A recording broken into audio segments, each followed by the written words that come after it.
The session we're about to begin is titled The Fellowship of Homebound. It's a tribute to those who go home to find the truth. Whether it was the standing ovation at Cannes or the journey to the Oscars shortlist, the world didn't just applaud a film, they applauded the raw, unapologetic spirit of an India that lives in its villages and its struggles. वो कहते हैं ना कि घर वो नहीं जहां आप रहते हैं, पर घर वो है जहां आपको समझा जाए. To discuss this cinematic homecoming, we have a fellowship of artists who surrendered themselves to the soil and brought us a movie that we cannot forget. Let's welcome a filmmaker who captures the Masan and the home with equal grace. Please put your hands together for Neeraj Ghewan. Please join us on stage. Also, I'd like to welcome two actors who shed their city skin to become the pulse of this story. The very talented Vishal Jetwa. And the tremendous performer, Ishaan Khattar. A very warm welcome. और दिबांग जी से भी दरख्वास्त करूंगी to please join us and lead this session.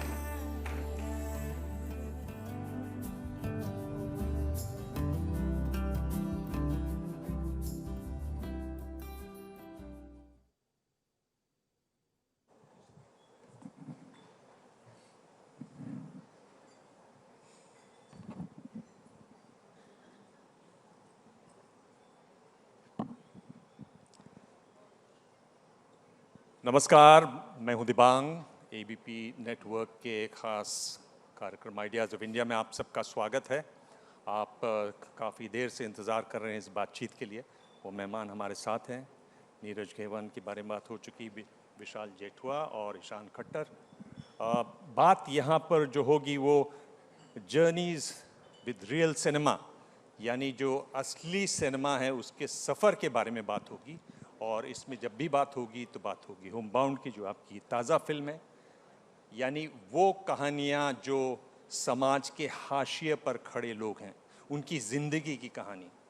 वो कहानियाँ जो, धन्यवाद, वो कहानियाँ जो बॉलीवुड की फिल्में अक्सर नहीं कहती हैं. तो एक इन्होंने कोशिश की वो कहानी कहने के लिए, और उसको बड़ी मजबूती से, बड़े सलीके से कहा. मेरे ख्याल से तालियां आप लोगों को बजानी चाहिए. इनका एक तरीके से सलाम है कि आप भी ऐसी कहानियां आपने सुनाते हैं. फिल्म जो है वो प्रीमियर हुई कान फेस्टिवल में. उसके बाद ये ऑस्कर के लिए दौड़ी. और न्यूयॉर्क टाइम्स अखबार है, वहाँ मेरे बड़े अच्छे मित्र हैं बशारत पीर. उन्होंने ये कहानी लिखी. पूर्वी उत्तर प्रदेश की कहानी है. बैकग्राउंड कोविड-19 का है. और उसमें दोस्ती की कहानी है. सयाब और अमृत की कहानी है, जो फिल्म में दूसरे नाम से है. और आपसे पहला सवाल यही है कि आपने ये जो कहानी लिखी वो क्यों आपने कहानी चुनी, और क्या आपको ख़ास लगा इस फिल्म में जैसे जैसे कहानी खुली? देखिए, चूँकि मैं खुद भी एक हाशिए के समाज से आता हूँ, तो शायद मेरा रुझान, मेरी रुचि और शायद उस वक्त इन कहानियों पे ज़्यादा थी. और ये मेरे मानना भी है, जैसे कुछ देर पहले इंट्रोडक्शन में भी बोल रहे थे, कि किसी तरह हमारे फिल्मों से, स्पेशली हिंदी सिनेमा से, गांव गायब हो रहे हैं. हम जानते हैं कि हमारी 60 to 70% पॉपुलेशन एग्रेरियन इकोनॉमी है. लोग गाँव में रहते हैं, फिर भी गाँव की कहानियाँ नहीं बोल जा रही हैं. तो जब हमारे प्रोड्यूसर सोमेन मिश्रा ने मुझे एक कहानी भेजी थी, जो बशारत पीर की एक ऐसे है जो उन्होंने न्यूयॉर्क टाइम्स के लिए लिखा था, तो जब मैं पढ़ा था तो मतलब काफ़ी हताश हो गया था पढ़कर. काफ़ी अंदर से झकझोर चुका था. पर जब इसे मैंने दोबारा पढ़ा तो मैंने तब समझा कि शायद ये एक इसके माध्यम से एक बड़ी कहानी कही जा सकती है. हमारे भारत की पृष्ठभूमि के बारे में बात हो सकती है, और कई सारी जो चीज़ें हैं जो हमारे जो युवा हैं किस चीज़ से गुज़र रहे हैं, क्या उनकी मंशा है, क्या उनकी इच्छाएं हैं. तो ये सब को मद्देनज़र रखकर एक और ये था एक ब्रॉडर आइडिया. बट इससे बढ़कर जो ये एक सवाल था कि हम लोग जब भी मार्जिनलाइज कम्युनिटीज़ की बात करते हैं जो हाशिए के लोग हैं, उनकी बात जब भी होती है तो हम लोग उनको कभी भी स्टैटिस्टिक्स में बात करते हैं, उनको कभी भी अंकों में बात उनकी होती है, ताकि हम जो शहर में रहते हैं, ताकि हमको ज़्यादा गिल्ट न लेना पड़े उस बात का। तो ये कोशिश थी कि उनके एक्सपीरियंस को ह्यूमनाइज किया जाए, ताकि हम अगर उनको नज़दीकी से देख पड़ें, समझें कि वो लोग, उनकी क्या इच्छाएं हैं, क्या उनके सपने हैं, क्या वो खाते हैं, क्यों उनको बिरयानी इतनी पसंद है, क्यों उनको ये सारी चीज़ें हैं, और कैसे ये दोस्ती के माध्यम से अगर ये बोली जाए कहानी तो काफ़ी इफ़ेक्टिव रहेगी, ये सोचकर शुरू हुई। पर दोस्ती भी ऐसी दोस्ती नहीं है, मतलब दोस्ती में दिखाई दे रहा है कि एक दलित लड़का है और एक मुसलमान लड़का है, उसकी दोस्ती है। और आपकी फिल्म अगर देखें हम, मसान देख लीजिए, गीली कुच्ची देख लीजिए, जूस देख लीजिए, आप हमेशा कुछ तिरछे से ही खड़े रहते हैं। हमारा लड़का हमेशा तिरछा ही क्यों रहता है? मैं आपको बता दूं, मैंने इनसे पूछा कि भाई आपका जो नाम है ये घेवन है, घेवान है या क्या है, तो इन्होंने कहा कि ऐसे बहुत ज़्यादा नाम नहीं है, मेरे पिताजी को भी ठीक से नहीं मालूम है कि क्या नाम है। तो मैं इनको बता रहा था, मेरा नाम जो दिबांग है उसको अभी तक बहुत दिल्ली में जो पॉलिटिशियंस हैं वो दीवान जी ही कहते हैं। तो हम लोग, ये मैं आपसे पूछ रहा हूँ कि आप तिरछे क्यों खड़े हुए नज़र आते हैं?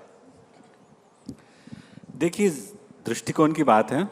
शायद मैं तो खड़ा हूँ सीधा स्ट्रेट मंच पर, लेकिन लोग ये मानते हैं कि मैं शायद मैं आपका इशारा समझ रहा हूँ किस बात की बात कर रहे हैं, कि मैं इन मार्जिनलाइज कैरेक्टर्स को ही क्यों अट्रैक्ट होता हूँ। जैसे मैंने जूस में बात की है कि महिलाओं के बारे में, या गीली कुच्ची में समलैंगिक और कास्ट का जो डिफरेंस है, उसकी जो इंटरसेक्शनैलिटी है उसके बारे में बात की है। तो ये शायद इसलिए भी है क्योंकि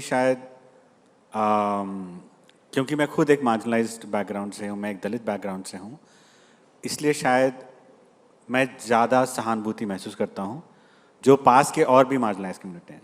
शायद वो एथनिक माइनॉरिटीज़ होंगे, रिलीजियस माइनॉरिटीज़ होंगे, कास्ट माइनॉरिटीज़ होंगे, सेक्शुअल माइनॉरिटीज़ होंगे, या जोग्राफिकल माइनॉरिटीज़ होंगे। तो शायद उनके मुझे वही लगता है, जैसे मैंने आपको पहले स्टार्टिंग में बताया कि जैसे गाँव की कहानियाँ ख़त्म हो गई, वैसे इन लोगों की कहानियाँ कोई। और मैं देखता हूँ हाल ही में बहुत लोग मुझे आके पूछते हैं, अरे यार तुम हर बार यही कहानी क्यों बनाते हो यार, हर बार ये कास्ट की कहानी क्यों बनाते हो, हर बार ये दलित को क्यों फोरग्राउंड करते हो। तो मैं उनको पूछना चाहता हूँ कि मैं तो 25% पॉपुलेशन की बात कर रहा हूँ हिंदी सिनेमा में, लेकिन हमारे यहाँ पे तो सिर्फ वो 10% लोगों की ही बात होती रहती है। उन्हें कोई नहीं पूछता कि आप बार बार रिपीटेडली उन्हीं की कहानियाँ क्यों बता रहे हैं, तो ये मुझसे क्यों सवाल हो रहा है। तो मैं ये कहूँगा कि मैं तो एकदम तटस्थ खड़ा हूँ, सीधा एकदम, लेकिन शायद लोगों का दृष्टिकोण है कि मैं उनकी नज़रिए से मैं तिरछा लगता हूँ। मैं आप लोगों के पास भी आता हूँ। एक सवाल इनसे और पूछूँ आपकी इजाज़त से कि फिल्म में जो बहुत बड़ा नाम है सिनेमा का, मार्टिन स्कॉर्सेज़ी जुड़े एग्जीक्यूटिव प्रोड्यूसर की तरह, वो जो जुड़ाव है नीरज, कहाँ तक वो असर करता है और क्या किस तरह के दरवाजे खुलते हैं फिल्म के लिए? देखिए, इसका पूरा श्रेय तो हमारी एक को प्रोड्यूसर हैं, फ्रेंच है, मेलिता टॉस्कॉन-दु-प्लांटियर, जो मेरी मसान में भी प्रोड्यूसर रह चुकी हैं। तो उस वक्त मसान में भी ऐसा एक हुआ था कि शायद वो हमारी फिल्म में अपना नाम दें, लेकिन उस वक्त कुछ असमंजस में, अफरा तफरी में हो नहीं पाया। तो इस बार हमने उनको स्क्रिप्ट भेजी और उनको काफ़ी पसंद आई, और उनके लिए मैंने एक टू सर्व विथ लव करके एक लंबा लेटर भी लिखा। तो उसमें उन्होंने बताया कि मैं क्यों ये फिल्म बनाना चाहता हूँ और आपके जुड़ने से क्या कुछ हो सकता है। तो उनको इस फिल्म के माध्यम से, जो दोस्ती के माध्यम से अगर आप इतनी कहानी बता रहे हैं, तो उससे वो भी जुड़े जैसे विश्व भर में लोग जुड़ रहे थे।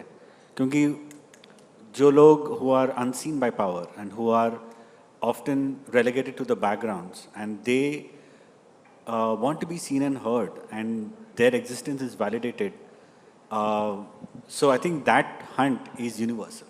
तो शायद उन्होंने भी वही देखा, और वो हमारे साथ स्क्रिप्ट में मुझे 2-3 बार राउंड हुए उनके साथ, फिर एडिटिंग में हुए, तो 1.5 साल का उनके साथ जो हमारा वो इक्वेशन रहा। और ये भी बात थी कि हम लोग बता नहीं सकते थे किसी को कि वो हमारे साथ जुड़े हैं, क्योंकि जब तक ऑफिशियली बता नहीं, तो हम लोगों का कोड वर्ड होता था, हम उनको बड़े पापा बोलते थे। तो हम कभी बता रहे बड़े पापा का लेटर आया क्या, बड़े पापा का लेटर आया क्या। तो उनको बाद में मैंने बताया भी तो काफ़ी हंस रहे थे वो। ईशांत, आपने तरह तरह की फिल्में की हैं और जब आप ऐसी फिल्म से जुड़ते हैं तो आपको ये एहसास होता है कि ये एक फिल्म ही नहीं है बल्कि एक तरीके से उस वक्त का बहुत सच्चा दस्तावेज है।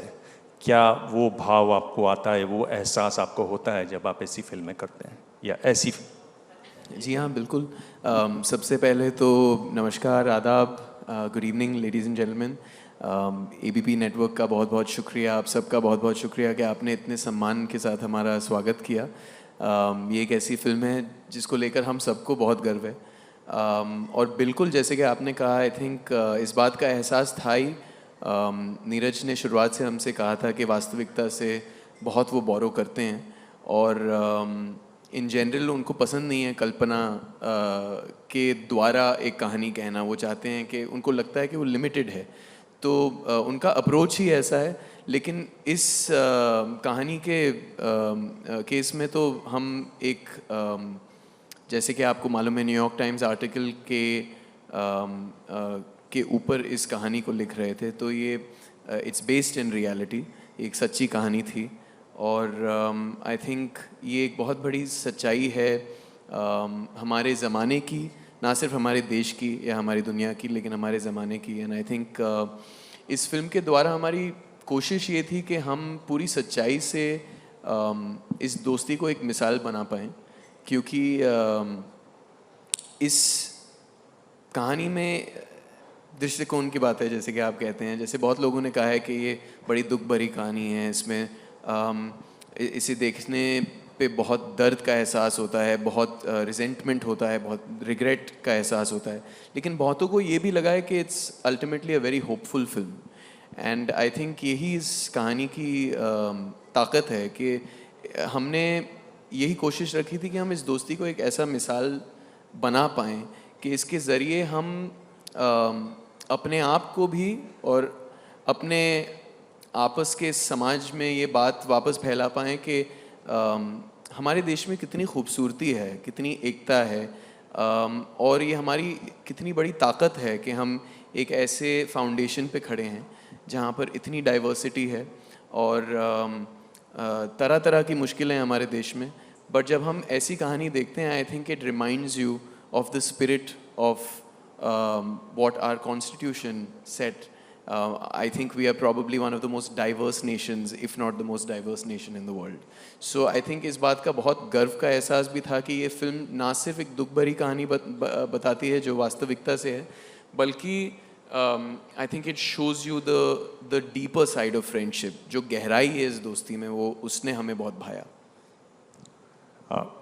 विशाल, अगर ये फिल्म की बात करें तो आप उसी समाज से आते हैं। आप एक तरीके से आपकी माँ की बात करें तो वो जिस तरह से बर्तन साफ़ किया करती थी, आप जब रोल कर रहे होते हैं उसमें कितना हिस्सा वो होता है जो आपकी ज़िंदगी का खुद जिया हुआ हिस्सा होता है? यानी जब आप फिल्म कर रहे हैं तो आपको अपने बचपन की या ऐसी और कोई बात याद आती हो जो आपकी माँ ने, जो फिल्म में माँ नहीं आपकी असली माँ हैं, उन्होंने कहा हो, वो इसमें क्या उसका आना जाना रहा इस रोल के दौरान? जी, सबसे पहले तो नमस्ते आप सभी लोगों को। थैंक यू एबीपी नेटवर्क हमें यहाँ बुलाने के लिए। अच्छा लग रहा है, साथ ही साथ थोड़ा धक धक भी हो रहा है, पता नहीं बहुत समय के बाद ऐसे स्टेज पे हम बैठे। बट जैसे कि आपने कहा कि यस, मेरी लाइफ भी काफ़ी मायनों में इस तरीके से रही है काफ़ी समय पहले, और मैं बहुत ही लकी रहा हूँ कि जो हमने फिल्म में हम जो भी कंसर्न के बारे में बात कर रहे हैं, जो भी सोसाइटी के ऐसे इशू के बारे में बात कर रहे हैं जो चंदन और शोएब अपनी आम तौर पर अपनी ज़िंदगी में जीते हैं, मुझे वो जीना नहीं पड़ा है। बट ऐसा कहने का मतलब ये नहीं है कि ये सारी चीज़ें समाज में एग्जिस्ट नहीं करती। मेरा एक्सपीरियंस बहुत अलग रहा है। बट जैसे ही मैंने फिल्म में एंटर किया और जैसे मैं नीरज सर से मिला, सर ने मुझे बताया कि हमारे सोसाइटी में और क्या क्या कंसर्न है। सर ने हमें एक बुक दी थी। तो मतलब मैं ये बात इसलिए कहना चाहता हूँ कि हम अपने रियल लाइफ जीवन से जो जो हम चीज़ें निकाल सकते हैं वो तो मैंने ज़रूर डाली। बट कभी भी हम जब एज एन एक्टर फिल्म करते हैं तो वो सिर्फ 2 महीने के वर्कशॉप या 3 महीने के वर्कशॉप या हमने एज एन एक्टर जो प्रिपेयर किया है, सिर्फ उतनी ही चीज़ हम उसमें नहीं झोंकते। हम उसके अलावा हमारे जीवन में, लाइक मैं 31 ईयर का हूँ, अगर मैं 30 साल में मैंने जो जो एक्सपीरियंस किए वो सभी डालता हूँ मैं।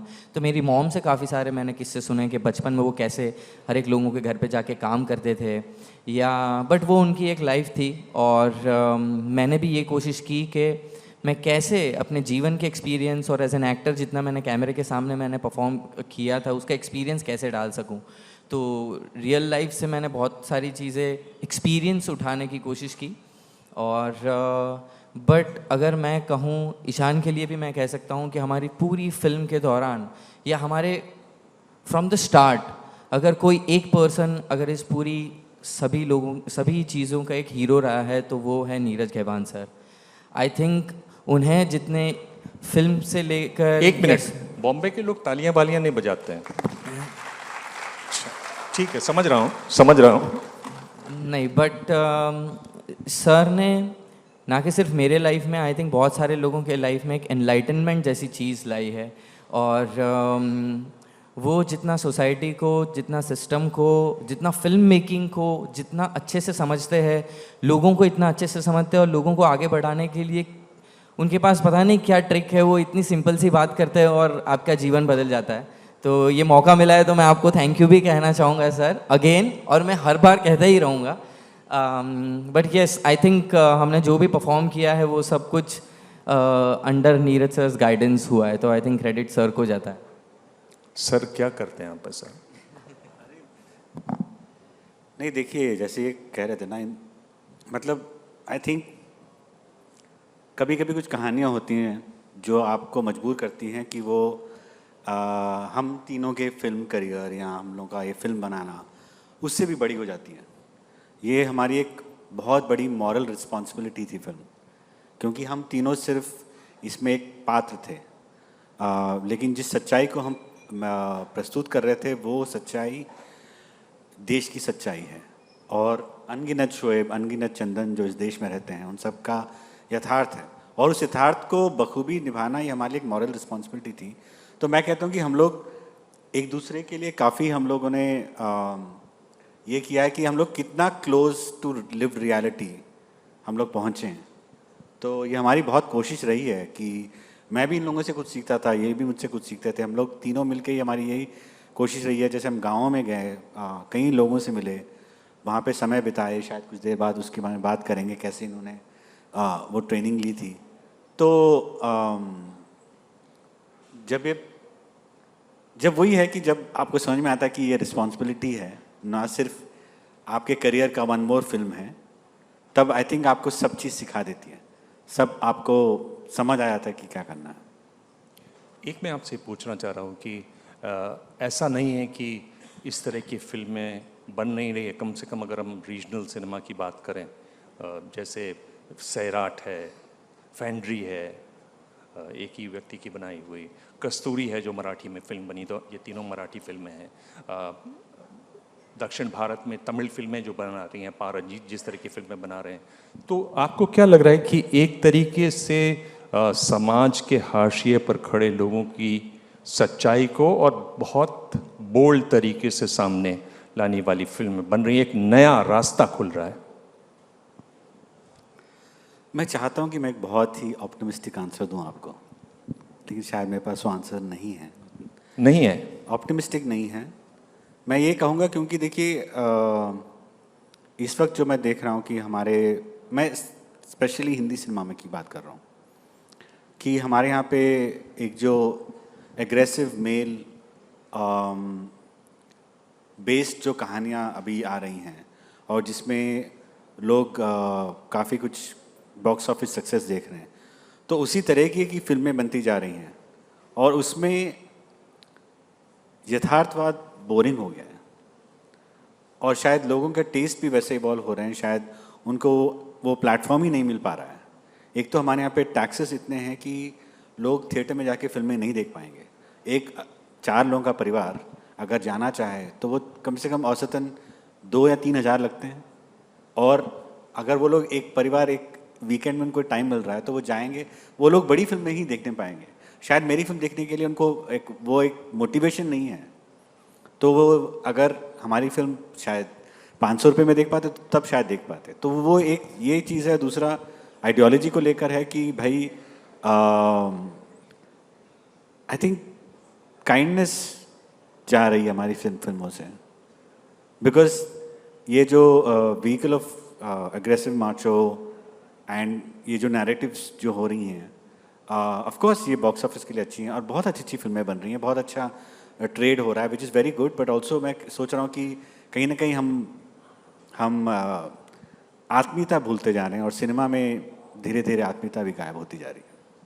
मेरे ख्याल से बहुत बड़ी बात है कि हमारे ऐसी फिल्में बनाने वाले, ऐसे फिल्म डायरेक्टर ये कह रहे हैं कि हमारे समाज से काइंडनेस कहीं ना कहीं गायब होती जा रही है। ये बहुत दुखद बात है। ईशान, आपकी बात करें, देखिए मैं सैराट के बारे में बात कर रहा था, उसी पर बनी फिल्म धड़क, तो फिर आपने वहाँ वैसी फिल्म चुनी। उसमें भी कुछ आप ये तय करते हैं या आप सिर्फ एज ए प्रोफेशनल एक्टर कहानी देखते हैं, अपना कैरेक्टर देखते हैं, कौन बराना ये देखते हैं? उसके चुनाव में और भी कोई बात रही बाकी फिल्मों में जो होती है उसके इतर? जी सर, आई थिंक धड़क की अगर बात करें तो बहुत ही शुरुआती दौर था मेरे करियर में। मेरी पहली हिंदी मेन स्ट्रीम फिल्म थी। उससे पहले मैंने बियॉन्ड द क्लाउड्स महज की थी, जो बहुत ही अलग किस्म की फ़िल्म थी। उसे चाहे आप अनकन्वेंशनल कहें या ये सारे शब्द बहुत सुने थे मैंने पिछले कुछ सालों में, तो अनकन्वेंशनल कहें, पैरेलल सिनेमा कहें, तो ये मेरे लिए एक बड़ी हिंदी मेन स्ट्रीम फिल्म तो थी ही, लेकिन उसकी कहानी ने मुझे बहुत इंस्पायर किया। मैं बहुत प्रेरित हुआ फिल्म देखकर। मुझे लगता है कि सैराट हमारे दौर की एक बहुत ही इम्पॉर्टेंट और बहुत ही मास्टरफुल फिल्म है। आई थिंक बहुत ही कम ऐसी फिल्में हैं जो आर्टिस्टिक नज़रिए से अगर आप देखें तो बहुत ही सोफिस्टिकेटेड हों, बहुत ही सोच और बहुत ही मेहनत के साथ बनाई गई हों, और एट द सेम टाइम उसमें वो सारे इंग्रेडिएंट्स हों जो उसे एक ऑडियंस तक लेकर जाए, वाइड ऑडियंस तक लेकर जाए। तो सैराट एक बहुत ही आई थिंक यूनिक फिल्म थी, बहुत अनमोल फिल्म थी। हमारी कोशिश और हमारी नीयत हमारी हमेशा यही थी कि हम उस कहानी को एक हिंदी ऑडियंस तक लेकर आ पाएँ और उसकी आवाज़ को थोड़ा और ज़ोर दें।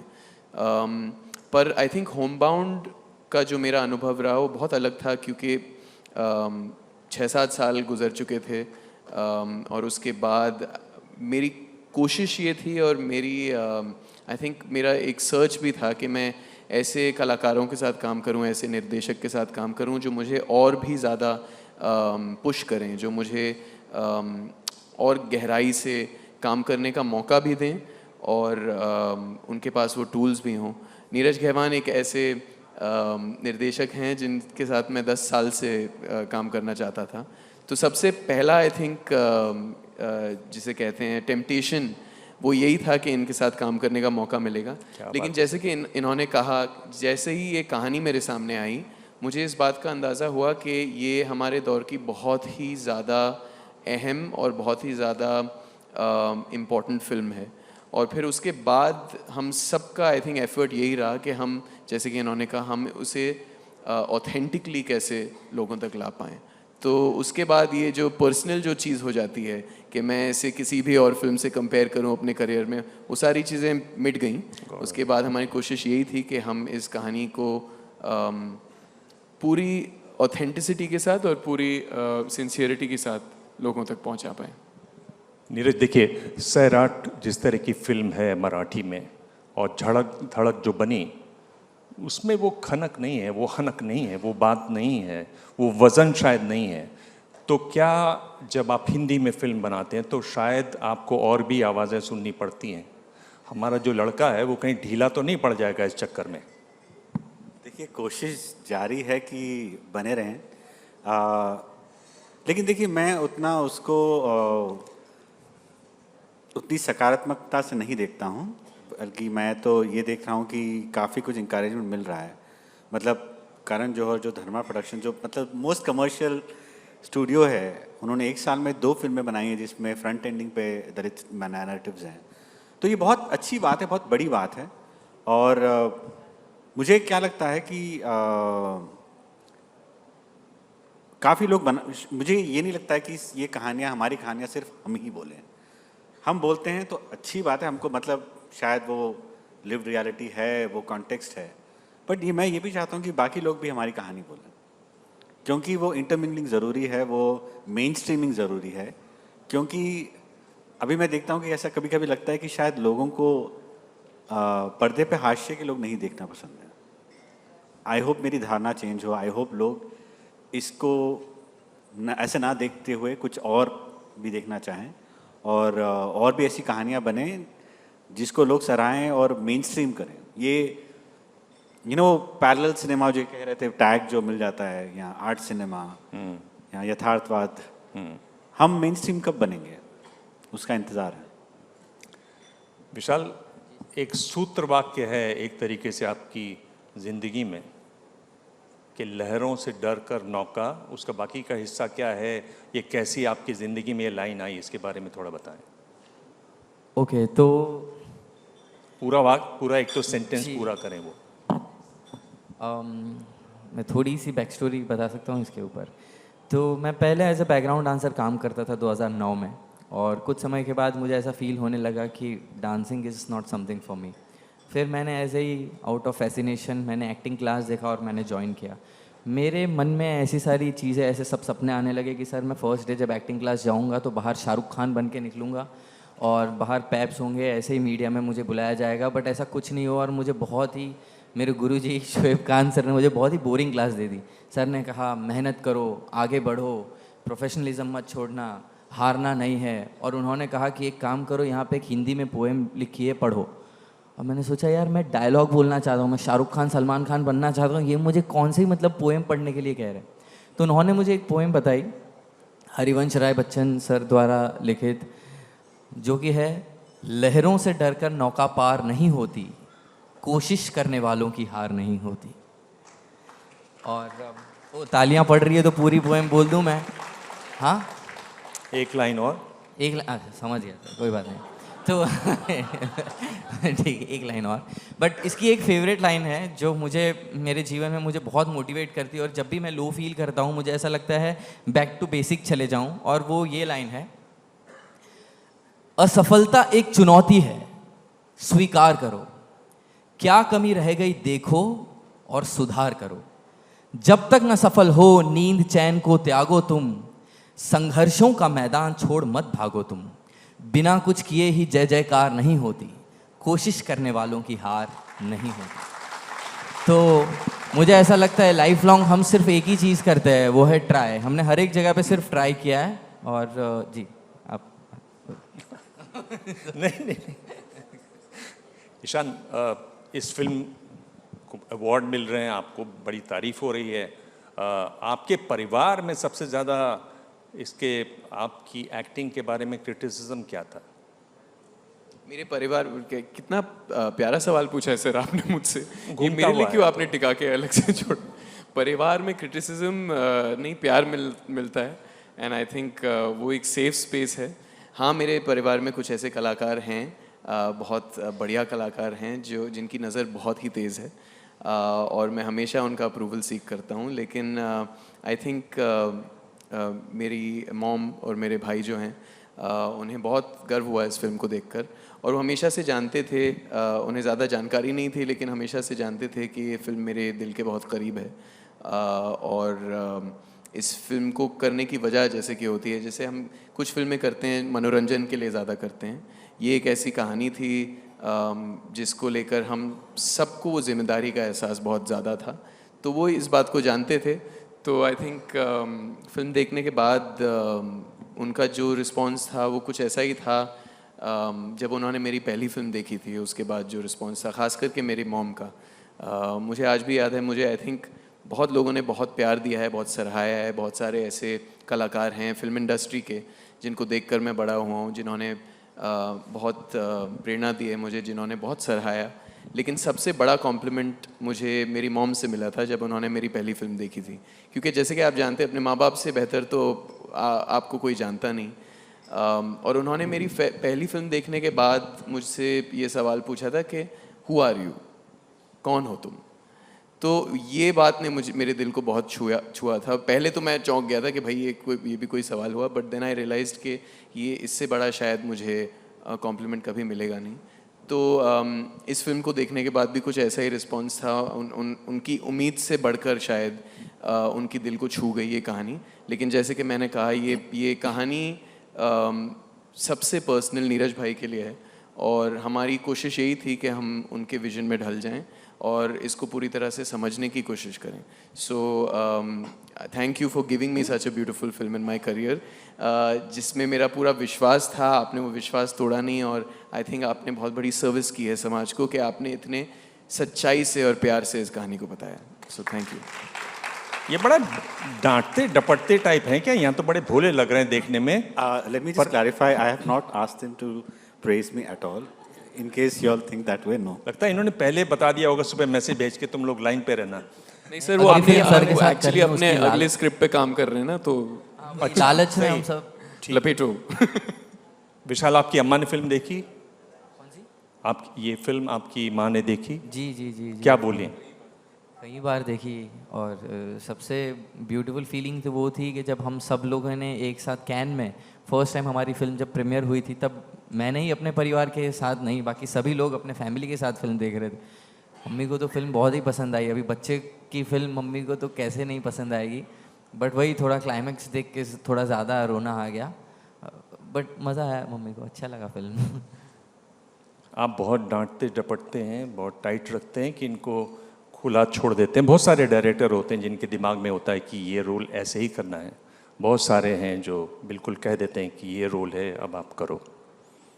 सर आप ये सवाल हमसे भी पूछ सकते हैं, आपको शायद सच्चा रिस्पॉन्स मिल भी जाए।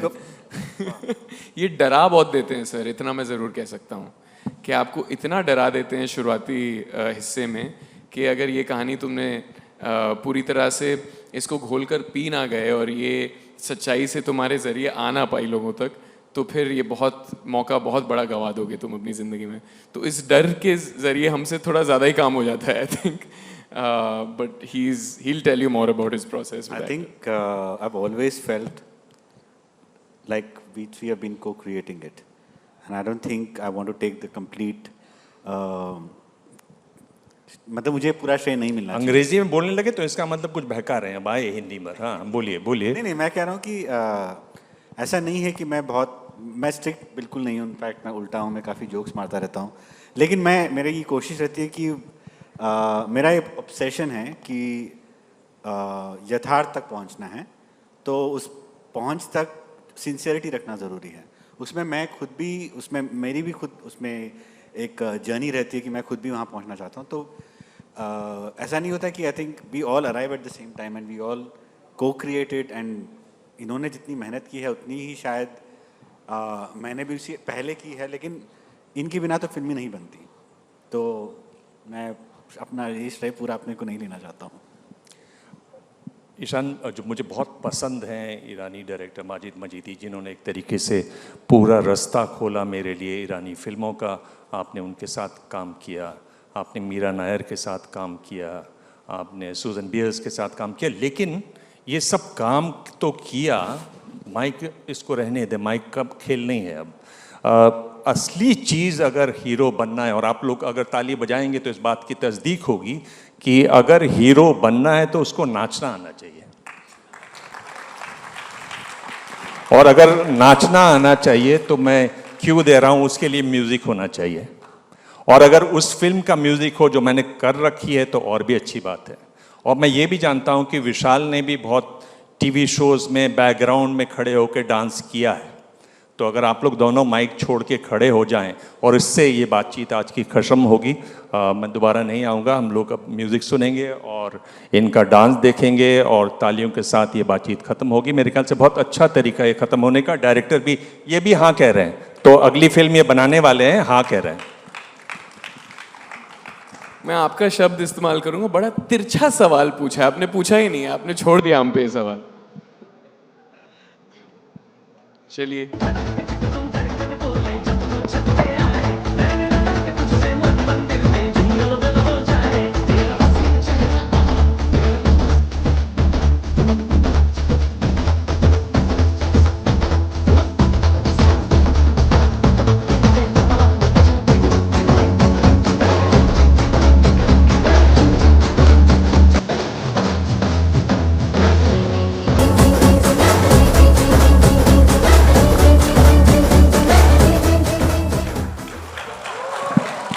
थैंक यू नीरज घेवान, ईशान खट्टर, विशाल जेठवा, बहुत बहुत धन्यवाद, थैंक यू।